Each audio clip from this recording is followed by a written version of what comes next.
Muchísimas gracias a todos los que están viendo este congreso y esta exposición, ya sea en vivo o en la grabación. Primero que nada, felicitarnos a todos, ¿verdad? Porque hoy es un día especial para el mundo del Reiki. El 15 de agosto es el cumpleaños del maestro Mikao Usui. Y a partir de ahí, como nos gusta mucho conmemorar los cumpleaños, lo extendemos. Y hay algunas escuelas que celebran el Día del Reiki o el Día del Reikista. Creo que es un día para reflexionar, es un día para reunirnos, para estar en gratitud precisamente por el legado del maestro Mikao Usui que le dejó a toda la humanidad, que hoy cumple 100 años desde que creó este método, ¿sí? Y vamos a profundizar un poquito más precisamente en este legado cultural y espiritual del maestro Mikao Usui. Así que bueno, vamos a empezar un poquito. La idea es ir apuntando a algunos aspectos tanto humanos como divinos en relación a la vida y a la obra del maestro Mikao Usui. Y me gustaría ir, primero que nada, aclarando algunas cositas, ¿sí? Digo aclarando muy entre comillas porque aquí nadie tiene la verdad absoluta, ¿no? Pero cada quien puede defender algunas posiciones, algunas posturas en torno a su propia experiencia, investigación, recorrido en torno al Reiki. Y desde mi perspectiva, entonces, es todo lo que voy a compartir a continuación. Y quiero empezar, primero que nada, a propósito de los 100 años, ¿sí? ¿Qué es lo que celebramos en estos 100 años? ¿Sí? Porque a veces, por hacerlo más fácil, decimos los 100 años del Reiki. Pero si pensamos en el Reiki como energía universal, pues 100 años es imposible que tenga 100 años, porque la energía universal surge desde que surge el universo, ¿verdad? Entonces la energía universal no está cumpliendo 100 años. ¿Qué es lo que está cumpliendo 100 años?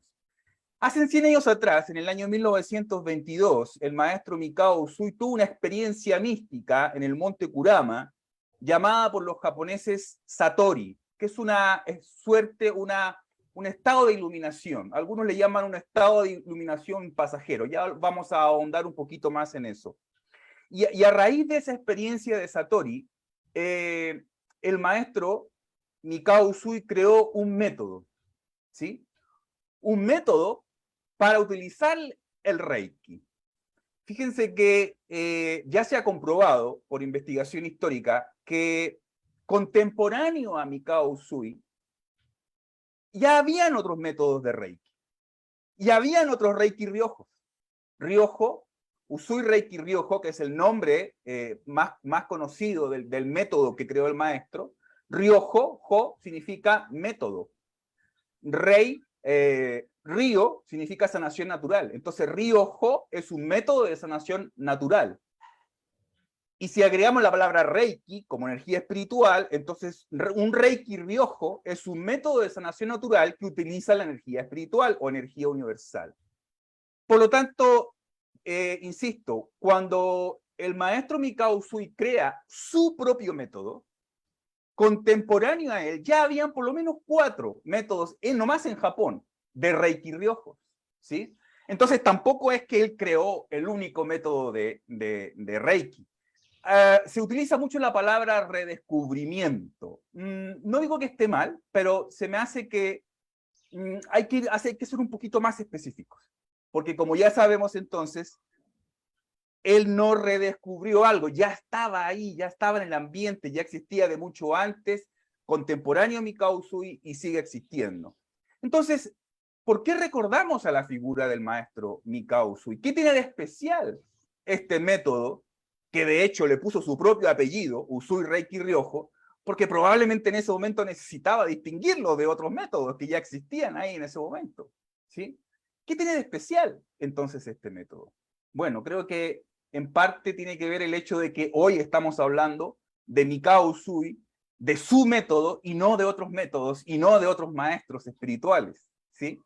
Porque tiene la gracia de ser un método muy simple, muy sencillo, fácil de aprender, fácil de enseñar, de adaptarse, y que tuvo esa cualidad de poderse expandir por el mundo. Y por eso hoy estamos hablando entonces de él y de su legado. esto a modo de introducción. Vamos a ir entonces trabajando estos dos aspectos, el aspecto cultural humano y el aspecto espiritual divino, no porque sean dos cosas separadas, a pesar de que nuestra mente racionalista lo observa de esa manera, sino más bien como para precisamente tratar de establecer una unión entre ambos, porque no hay diferencia entre materia y espíritu. Sin embargo, por cosas metodológicas necesitamos hablar primero de unas cosas y luego de otras, ¿verdad? Entonces vamos a empezar por el legado cultural del maestro Mikao Usui. ¿Quién fue la persona de Mikao Usui? Y esto es súper importante porque, sobre todo, tenemos esta creencia o esta práctica de endiosar a las personas, ¿sí? De ponerlas en un altar, en el sentido literal y en el sentido figurado, de atribuirles a otros seres humanos, igual que tú, igual que yo, características especiales muy por encima de la mayoría de las personas. Y la verdad es que esto no está errado del todo. Porque, de nuevo, por algo estamos hablando del maestro en este momento y no de otros maestros, ¿sí? Por supuesto que él como ser humano se destacó en su época, en su país, tuvo bastante fama por este método que nos legó, ¿sí? Pero eso no significa que él no haya tenido problemas, dificultades, desafíos, que él no haya enfrentado enfermedades, de hecho murió de un tumor cerebral. Entonces uno diría, a ver, pero ¿cómo? El creador del método del Reiki, que es para sanación, ¿no se pudo sanar a sí mismo?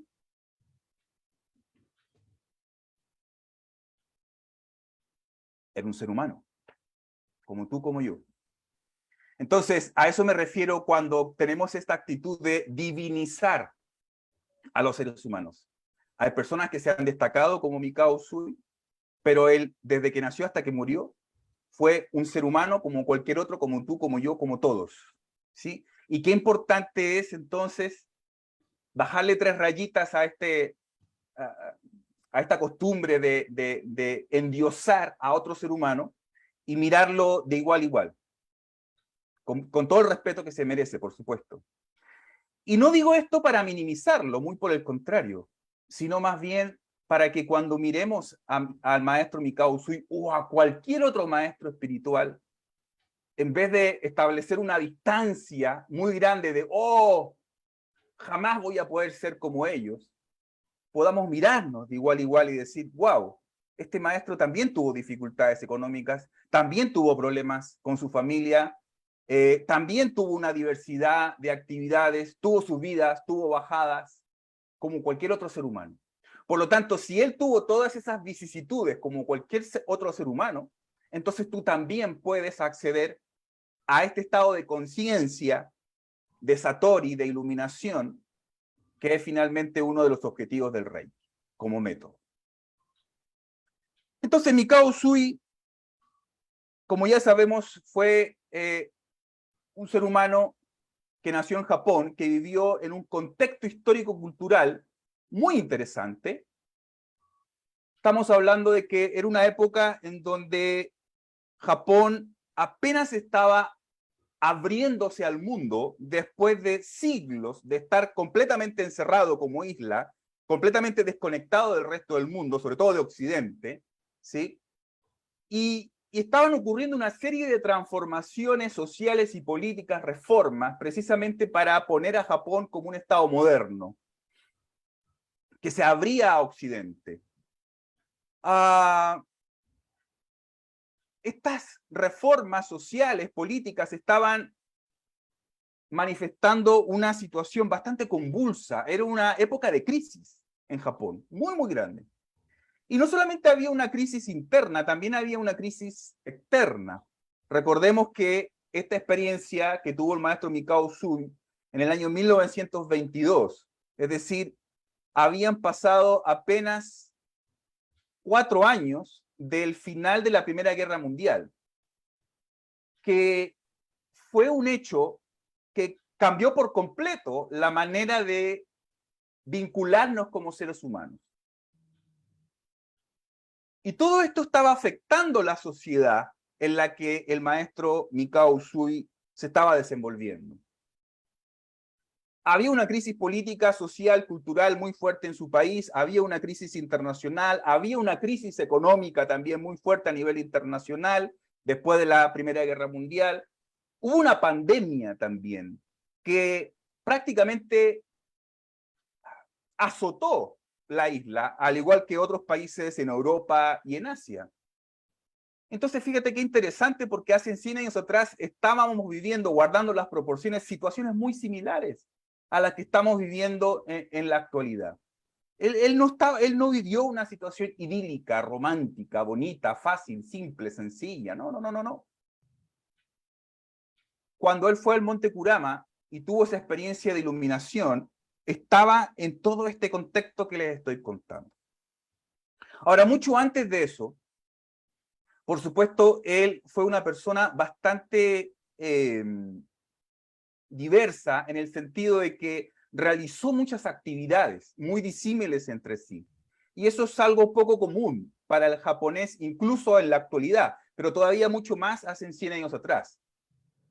Alguien que pudiera trabajar en diversos ámbitos. Se dice, porque tampoco hay certeza de la vida del maestro Mikao Usui, pero se dice que él trabajó en comercio, ¿sí? Su familia durante mucho tiempo tenía un estanco, ¿sí? De sake, que era como una bebida alcohólica, ¿sí? Entonces su familia se dedicaba al comercio, ¿sí? Y en algún momento también estuvo involucrado con actividades de comercio. Se dice también que estuvo involucrado en política, en administración pública, que fue secretario de un importante político en Japón. Uh-huh. También se sabe que muchísimo antes de que tuviera esta experiencia mística, a partir de la cual creara su propio método de Reiki, él era bastante destacado, incluso ya famoso como maestro de Qigong o Qigong, más conocido como Qigong, ¿no? También se dice que era muy diverso en términos de toda la sabiduría que él tenía, ¿no? Se dice que tenía conocimientos de psicología, que tenía conocimientos de la Biblia, que había tenido algunos viajes. Hay muchas cosas que se dicen que la verdad no podemos saber si son certeras o no. Pero claramente todo esto nos indica de que estamos hablando de una persona, insisto, muy versátil. Por lo tanto, un poco diferente de lo que era en la época, con el resto de sus compatriotas. En términos económicos, él vivió crisis económica en su propia familia y a nivel personal. Él no venía de una familia muy acomodada, ¿sí? Sino más bien de una familia que en algún momento tuvo alguna situación buena económica, pero con muchas crisis, con muchas subidas y bajadas. Por lo tanto, esta inestabilidad era algo que se muestra en su vida, ¿sí? Era una persona que se esforzaba, no tenía su vida económica asegurada, muy por el contrario. De hecho, fue hacia el final de su vida, cuando tuvo esta experiencia mística, que probablemente empezó a tener un poquito más de holgura económica gracias a la fama que tuvo por el método que nos compartió, ¿sí? Tuvo una familia, como muchos de nosotros, se casó, tuvo 2 hijos, ¿sí? Y en algún momento de su vida, ya como adulto, empieza entonces a tener ciertas inquietudes espirituales y poner prioridad a esas inquietudes espirituales para responder a las grandes preguntas, a las grandes interrogantes que toda la humanidad se ha hecho desde que tomamos conciencia como humanidad, ¿no? Mucho se ha dicho, ahora ya se está revisando esa versión bastante, mucho se ha dicho que la principal motivación del maestro Mikao Usui era buscar un método de sanación. Sin embargo, la investigación actual nos amplía esa visión y nos muestra más bien a un maestro que estaba en esta búsqueda espiritual, haciéndose las preguntas fundamentales: ¿quién soy? ¿De dónde vengo? ¿Cuál es el sentido de la vida? ¿Sí? Y en esa búsqueda espiritual, entonces, insisto, en algún momento él decide priorizarlo, ¿sí? Darle toda la importancia que se merecía para poder responder a esas preguntas. ¿Cuál era el sentido de la vida? ¿Por qué estamos aquí? Y en una de sus primeras reflexiones, probablemente, él llegó a la conclusión de que el sentido de la existencia humana tenía que ver con nuestra iluminación. Ahora, ¿cómo se logra eso? ¿Cómo se alcanza eso? ¿Qué es eso de la iluminación? ¿No? Y entonces tuvo como un primer acercamiento, primero intelectual, para responder a esa pregunta de ¿cuál es el sentido de la vida? ¿A qué llamamos con eso de iluminación? Y se dio una respuesta intelectual en términos de soltar tus preocupaciones y arrojarte por completo a tu mandato divino. Y en ese sentido, entonces, él decide entrar a un monasterio budista zen. Y aquí hacemos un paréntesis interesante, ¿verdad? Porque también esto ya se está revisando, esto ya está bastante más popularizado, esta idea, ¿no? De cuál era la religión del maestro Mikao Usui. Inicialmente teníamos la información de que el maestro Mikao Usui era cristiano. Esa fue la información que nos dio la maestra Hawayo Takata, quien trajo por primera vez el Reiki a Occidente, ¿sí? Pero hoy sabemos que muy probablemente eso fue una medida expeditiva. Las medidas expeditivas es una práctica budista habitual, que en Occidente llamaríamos como mentirilla piadosa, por así decirlo, pero desde el punto de vista budista, en el fondo es: te voy a contar una historia para que puedas aprender de mejor forma esto que te voy a enseñar, pero no te quedes con la historia literal, sino que busca el sentido más profundo de esta historia, ¿no? Es una medida expeditiva. No te voy a decir todo tal cual porque no te lo vas a poder tragar, no lo vas a poder asimilar. Por lo tanto, te lo voy a contar con manzanitas, te voy a contar una historia fácil y simple de asimilar. De alguna manera pienso yo que la maestra Hawayo Takata nos contó la historia de que el maestro Mikao Usui era cristiano como una intención precisamente de poder introducir el Reiki a Occidente. Imagínate tú, en la década del 30, el siglo XX, a una maestra Hawayo Takata intentando introducir el Reiki desde una tradición budista. Eso era prácticamente imposible en esa época, mucho menos en Occidente, mucho menos en Estados Unidos, ¿no? Entonces, hizo esta medida expeditiva. Hoy sabemos que eso no es así, que el maestro Mikao Usui fue budista, probablemente de una línea budista llamada Tendai, ¿sí? De la tierra pura. Y sin embargo, hay bastante coincidencia en las investigaciones, bastantes maestros que aceptan esta información de que precisamente los últimos 3 años antes de tener esta experiencia mística en el Monte Kurama, él estuvo en un monasterio zen. Y en ese monasterio zen, precisamente él iba a buscar su iluminación, ¿no? Y por supuesto que aprendió muchísimas herramientas, meditaciones. El budismo zen es muy diferente de otros estilos de budismo. Hay muchos estilos de budismo, ¿sí? Hay un budismo esotérico del cual probablemente también tuvo mucha influencia, ¿sí? Sobre todo se puede observar en algunas prácticas de Reiki. Pero el budismo zen se quita de toda esa creencias, imágenes, parafernalia espiritual, en el buen sentido de la palabra, y simplemente se dedican a sentarse a meditar frente a una pared. Encontrar esa iluminación dentro de ti. Y en ese contexto, después de 3 años, el maestro Mikao Usui bastante frustrado, ¿sí? Probablemente porque no había encontrado lo que él andaba buscando, ¿sí? Entonces, hay que entender, de nuevo, volviendo a al legado humano, histórico, cultural de Mikao Usui, que él tenía una vida muy ajetreada, con muchas crisis, con muchas subidas, con muchas bajadas. Entonces él no andaba buscando, insisto, un método de sanación. Probablemente sí estaba muy inspirado con esta idea de quiero encontrar la iluminación, pero muchas veces miramos la iluminación del punto de vista occidental.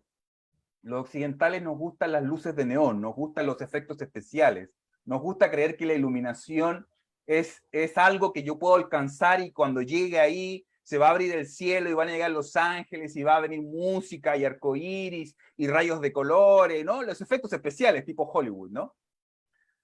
Pero bastante alejado de esa imagen, en realidad lo que el maestro Mikao Usui andaba buscando era paz. Paz. Estar en paz con su vida. Y en ese contexto, entonces, no encontraba esa paz, incluso después de 3 años en el monasterio budista Zen, ¿no? Y en ese contexto, entonces, es que él decide ir al Monte Kurama, ¿sí? Antes de ir ya hacia esa parte de, porque ya nos vamos acercando entonces al legado espiritual de Mikao Usui, quiero seguir haciendo hincapié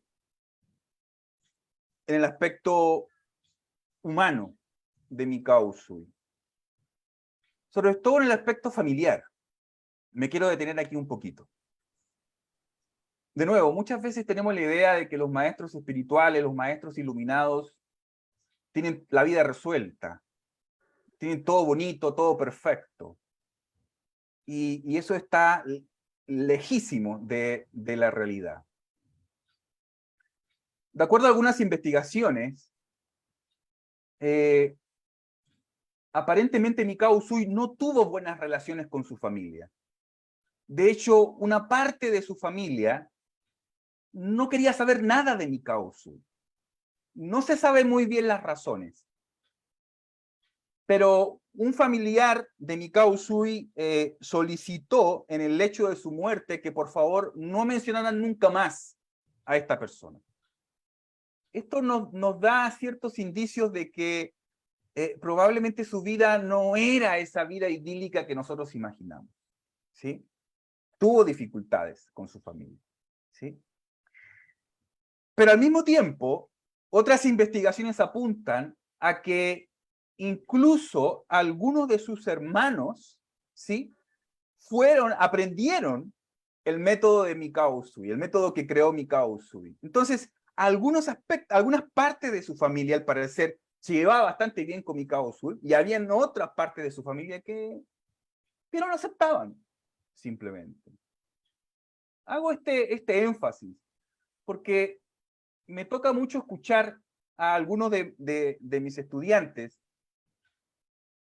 con este tipo de inquietudes, ¿no? Y me dicen, oye, le estoy poniendo énfasis a mi trabajo espiritual, pero siento que me estoy distanciando de la familia, siento que mi familia como que rechazan mis decisiones espirituales, ¿no? Y eso es algo muy interesante y que todas las personas experimentamos de alguna manera. Y no es bueno ni es malo, ni hay nada que resolver. El camino espiritual es algo muy personal, pero por supuesto que va a ejercer una cierta influencia con quienes tú te vinculas, con quienes tú te relacionas. Pero a veces quisiéramos que nuestro camino espiritual estuviera respaldado por nuestra familia, que nuestra familia se sintiera orgulloso de nuestros avances, entre comillas, espirituales, de las cosas que hacemos, que descubrimos. Y eso no sucede siempre. Y entonces experimentamos soledad, experimentamos abandono. Y eso no es un error, es parte de la experiencia. Qué bonito es poder fortalecer nuestro trabajo espiritual sin tener que depender de de cómo van a reaccionar las demás personas. No se trata de aislarse, pero se trata de asumir la responsabilidad personal de tu camino espiritual. Si entras a un camino espiritual esperando que tu familia te respalde, te valore, te valide, va a ser muy difícil. Si entras a un camino espiritual dándole la espalda a tu familia, rechazándola y negándole, también va a ser muy difícil. Entras al camino espiritual por un deseo personal, pero ese deseo personal que te lleva a un estado de humildad y de compasión y de profunda comprensión con tus semejantes, con tu familia, con tu esposo, con tus hijos, porque no necesariamente tienen que ellos seguir lo mismo que tú. De hecho, ninguno de los dos hijos de Mikao Usui siguió en la escuela de Mikao Usui. Ninguno de los dos hijos de Mikao Usui continuaron con su legado. Eso no significa que no los amó o que sus hijos no le amaron. Fue un ser humano como cualquier otro. Y tuvo dificultades, y tuvo crisis, y tuvo personas muy cercanas que le juzgaron probablemente por lo que él realizó. Y sin embargo, de nuevo estamos aquí hablando de su método. Ahora, vamos al legado espiritual de Mikao Usui. Ya mencionamos un poquito su formación espiritual, ¿sí? Claramente él es budista, de hecho sus restos en este momento están en un cementerio budista, lo cual corrobora bastante esta información, ¿sí? Si él hubiese sido cristiano, la comunidad cristiana en Japón es bastante reducida. Por lo tanto, si así hubiese sido, lo más probable es que sus restos hubieran ido a un cementerio cristiano, ¿no? Lo cual no es así. Entró a este monasterio Zen y probablemente aprendió muchísimas prácticas espirituales. Sin embargo, no encontraba ese estado de paz, no encontraba ese estado de sosiego. Y aquí hay varias historias, por supuesto son todas historias, no las podemos corroborar ni asumir como verdades absolutas. Pero una versión que me gusta mucho relatar y es, después de 3 años de estar en el monasterio Zen y sentirse insatisfecho porque no se encontraba en paz, va con su maestro espiritual del monasterio Zen y le pregunta, bueno, ¿qué más? ¿Qué más puedo hacer? ¿Qué me falta para que yo me pueda iluminar? Y el maestro le responde muy sabiamente, pues muérete. Muérete. Esto no hay que tomárselo a literal. Más bien es un koan, muy probablemente es un koan, ¿sí? Que es otra práctica budista para desestructurar tu mente, ¿sí? No es un acertijo que tengas que resolver, sino más bien, insisto, una forma de mirar desde otra perspectiva, algo que te va a impactar muy fuerte en tu mente, en tu estructura racionalista, y te va a permitir entonces mirar otros ángulos. Y con este impacto muy fuerte que probablemente hubiera recibido Mikao Usui por esa respuesta, él decide entonces ir al monte Kurama. Ahora, esto no tiene nada de original, ir a la montaña. ¿Quién no ha tenido la experiencia de ir a la cima de una montaña? ¿Sí? Esto es algo que desde miles de años parte de la humanidad ha realizado como una experiencia mística, el subir a la montaña. Desde miles y miles de años atrás, los chamanes en diferentes tradiciones iban a la montaña. Existía esta idea de que vas a una montaña sagrada, ¿sí? Ahí obtienes una experiencia mística y gracias a esa experiencia mística, los maestros, los místicos, los chamanes, despertaban ciertas cualidades como consecuencia de esa experiencia mística. Y ese es el relato que se nos cuenta y probablemente eso fue lo que sucedió, ¿sí? Eso es lo que queremos creer también, ¿no? Entonces Mikao Usui de alguna manera decide, tomando esta tradición milenaria, ir a este monte Kurama cerca de Kioto. Se dice que en el monte Kurama ahí aterrizó por primera vez una de las grandes deidades del sintoísmo, ¿sí? A propósito de eso, qué bueno que me acordé de eso, la cultura religiosa en Japón es una maravillosa mezcla entre el budismo y el sintoísmo. El sintoísmo, en pocas palabras, es la cultura religiosa originaria de Japón y que es muy similar al chamanismo, no solamente americano, sino a nivel mundial, ¿sí? Que considera, o el animismo, que considera que todo tiene espíritu, que todo es sagrado, que todo es divino, las piedras, el agua, el aire, ¿sí? Algo, insisto, muy similar a nuestras culturas indoamericanas. Ese es el sintoísmo, y de ahí hay una influencia muy grande hasta el día de hoy en Japón, y probablemente Mikao Usui estuvo empapado de esa gran influencia, y se mezcla muy maravillosamente con el budismo. El budismo es una enseñanza que viene de afuera, que viene desde el norte de la India, ¿verdad? Pasa por China, y de China llega a Japón, y se mezcla muy hermosamente con el sintoísmo, y a partir de ahí surgen una enorme variedad de gamas de budismo sintoísmo, ¿no?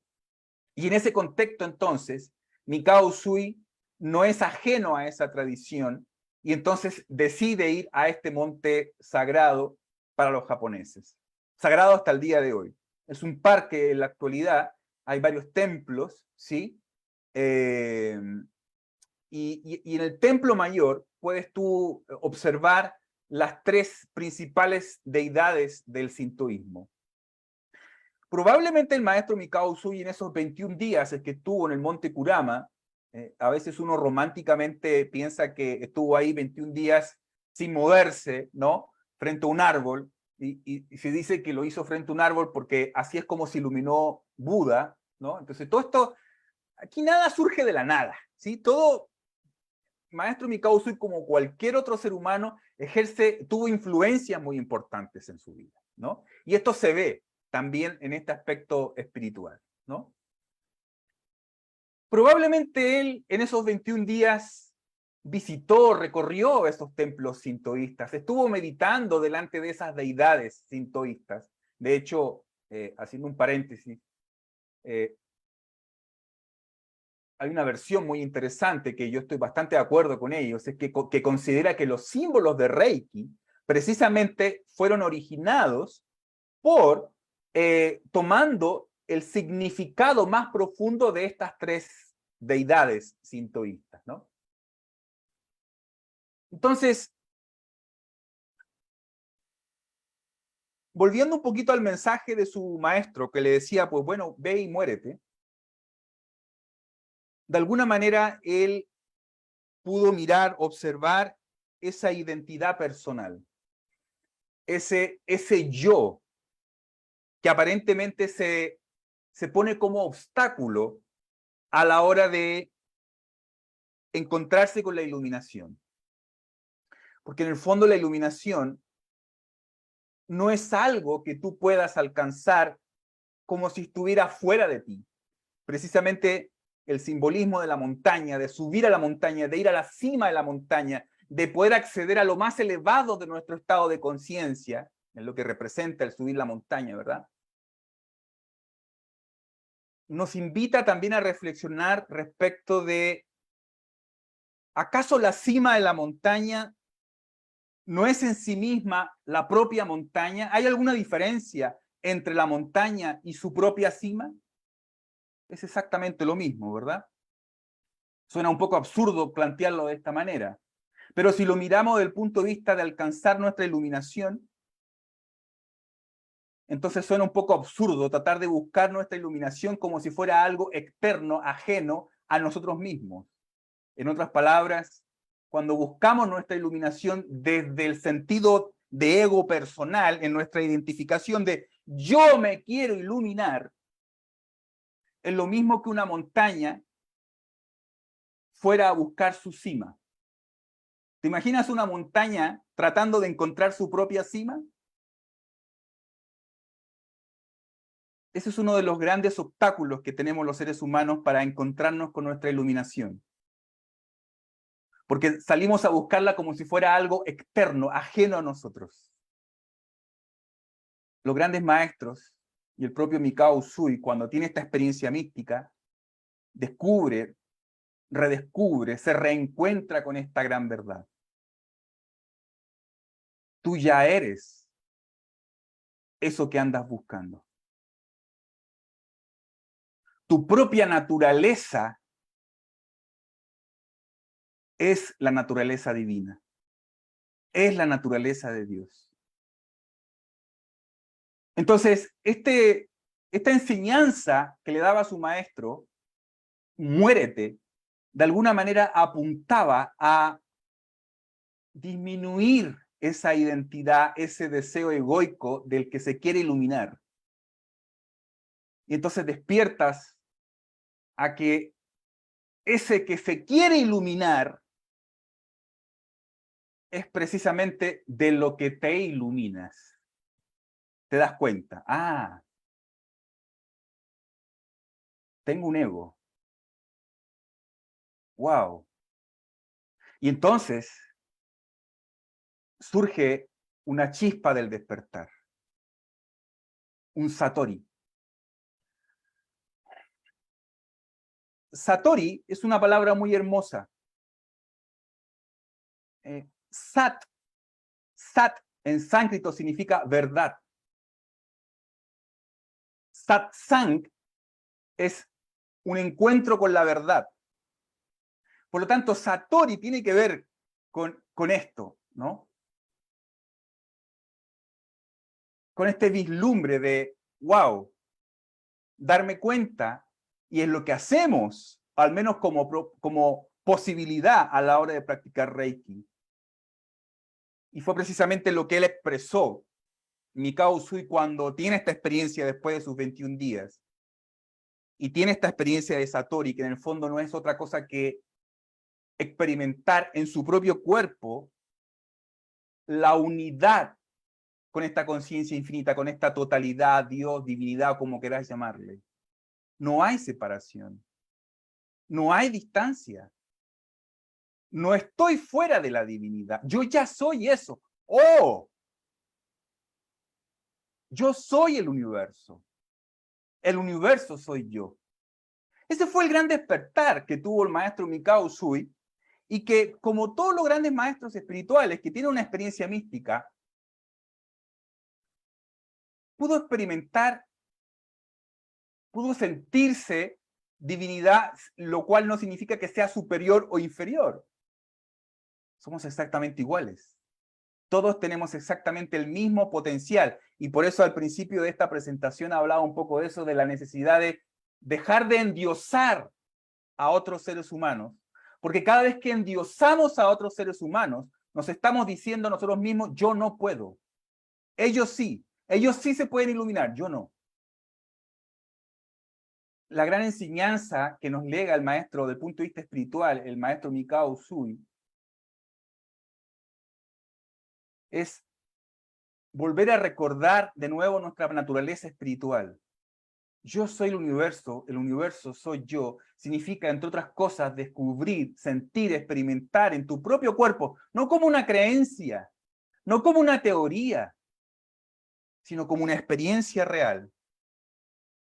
Que la misma energía, la misma esencia que mueve las galaxias, los planetas, las estrellas, es exactamente la misma energía que mueve tu cuerpo, tus tejidos, tus órganos, tus células, tus átomos, tus partículas subatómicas. No hay distinción, no hay diferencia. Tú, yo, el otro, este momento, Mikao Usui, Dios, el despertar. No hay distinción.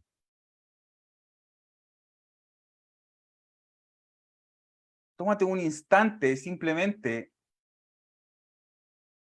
para quitarte esa carga, para quitarte ese desasosiego, esa intranquilidad, esa sensación de que todavía me falta,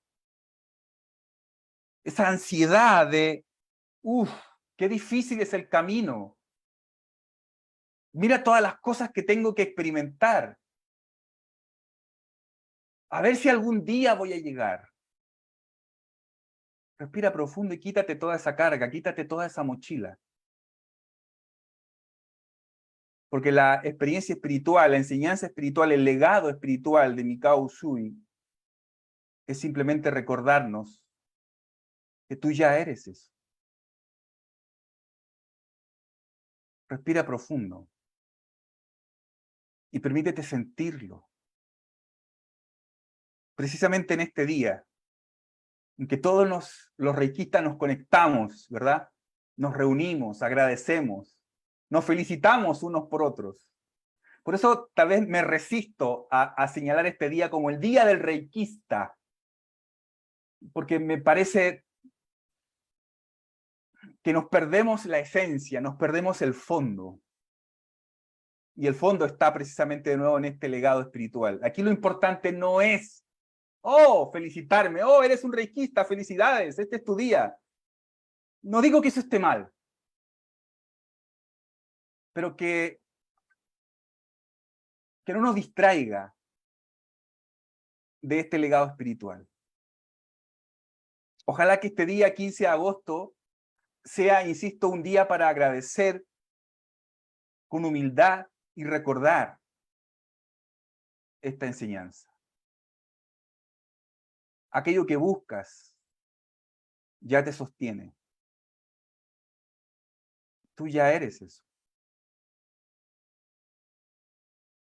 Entonces puedes encontrar paz en este mismo momento en tu vida. No necesitas resolver tu crisis económica, familiar, de enfermedad, porque puedes aprender a vivir en paz con eso que ya eres en este mismo instante. La vida no es acerca de resolver los problemas. De hecho, Mikao Usui muere y un montón de problemas económicos, sociales, familiares, personales no se resolvieron jamás. Porque ese no es el sentido de la vida.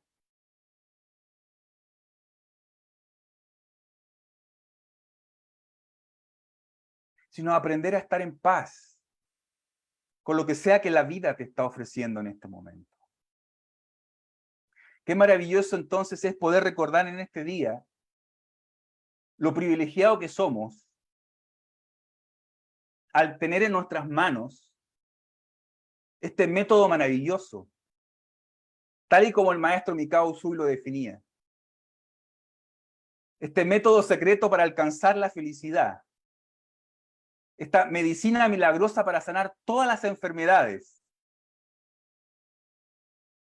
Y que consiste simplemente en todos los días, porque todos los días se nos olvida, porque todos los días nos volvemos a poner la mochila, esa carga, esa ansiedad, ese tengo que, me falta lo otro y aquello, y tanto desde el punto de vista material como espiritual. Quitarnos esa carga, esa mochila, ¿no? Y de nuevo, wow, cada vez que yo practico una auto-reiki, cada vez que yo comparto reiki con otra persona, tengo la oportunidad para aprender a estar en paz con esto que ya soy en este mismo instante. De nuevo, no necesito resolver absolutamente nada para poder estar en paz con lo que ya soy en este momento.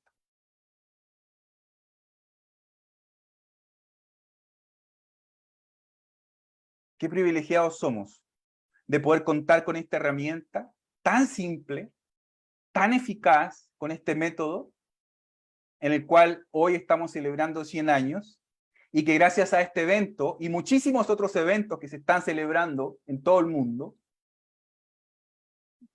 hoy estamos de alguna manera también cumpliendo uno de los objetivos del maestro Mikao Usui, que era precisamente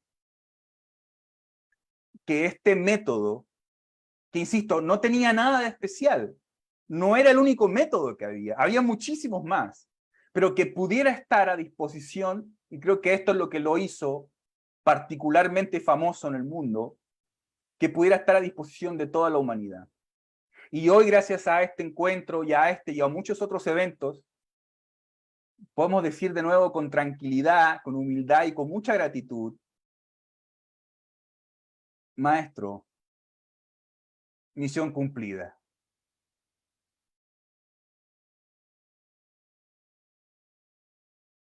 Muchísimas gracias.